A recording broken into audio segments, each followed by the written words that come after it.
Out now. Out now.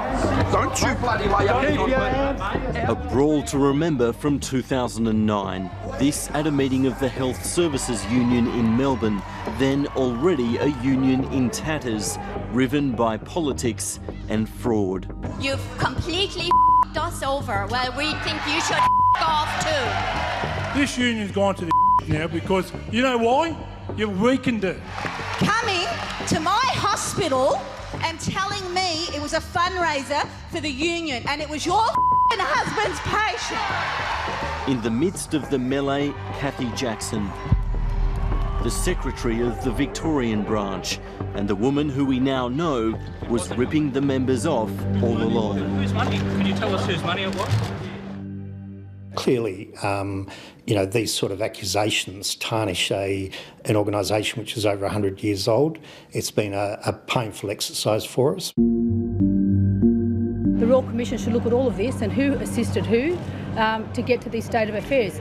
Cathy Jackson's fall from grace was well into the future. Back then, she portrayed herself as a whistleblower, calling out union corruption by officials Michael Williamson and Craig Thomson.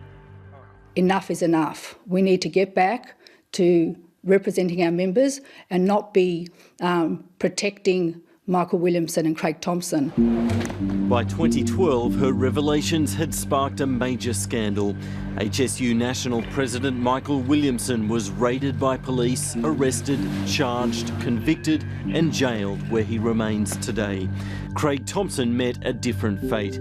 Accused of using union credit cards on prostitutes, he was a giant target as a Labor MP in the minority Gillard government.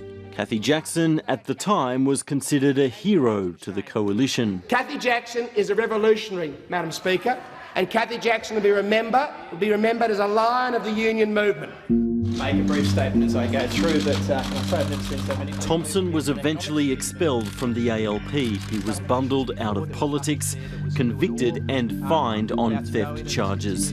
All the while, the HSU was bleeding. Look, very, very tarnished. There's no doubt about it. I mean, there was a point at the height of all of this, a couple of years ago when I was doubtful that the HSU was actually going to survive. What Cathy Jackson never mentioned was her own record of fraud. And today she joined the ranks of Thomson and Williamson in a ruling that her former union has welcomed. Definitely a win, and a win for the members of the HSU, because at last they've got a court that's made a clear decision about what actually happened and what Jackson did, and that she's been found pretty much guilty of everything that was in our statement of claim. The federal court has laid bare Cathy Jackson's history of largesse.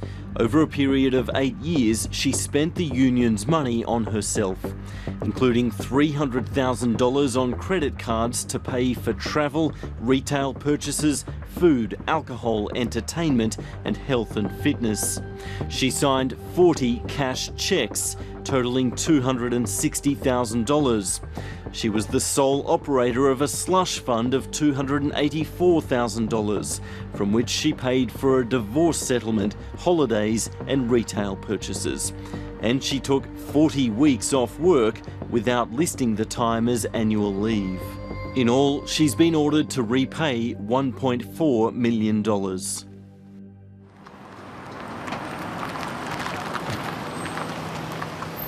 These days, Craig Thomson is living a quieter life on the New South Wales Central Coast and watching closely as his accuser is brought down.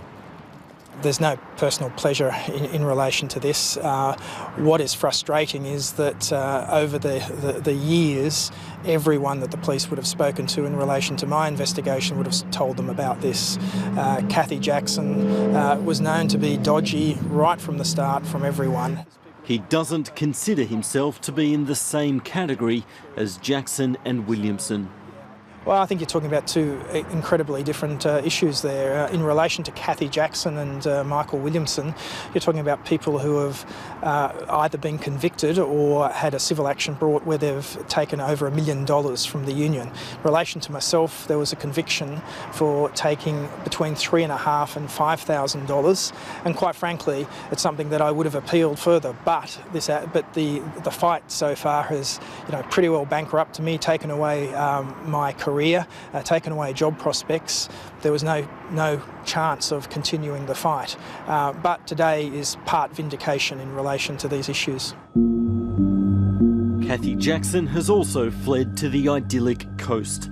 She declared herself bankrupt when this case began in the federal court, but she was in the process of transferring the ownership of her South Coast home to her husband, Fair Work Commission Vice President Michael Lawler. The judge ordered them to stop, but even if the transfer did go through, the house still could be seized to pay today's bill. So if you transfer a property immediately before going bankrupt, the rules under the Bankruptcy Act allow the trustee to essentially claw it back in certain circumstances. That is what a trustee will need to do in this occasion. Look at whether or not it's able to be clawed back. If he's successful in clawing the asset back, then those monies will ultimately flow through to the estate, which is to the creditors generally. I think there's quite a bit of money there that we are likely to recover. Certainly she's bankrupt because she's filed for bankruptcy, but whether that bankruptcy was an attempt to avoid the penalties, well, you'd have to ask Kathy Jackson. Today's judgment might not be the last setback for Kathy Jackson. Victorian police are also investigating her use of union money. This saga of corruption and sleaze isn't over yet. The police have known about these issues, they should have acted. I'm looking forward to her being charged criminally for taking $1.4 million from the union. Given what I know about that expenditure, I'd be very disappointed if there aren't eventually charges laid against Kathy Jackson. You've done nothing wrong? No, got nothing to hide.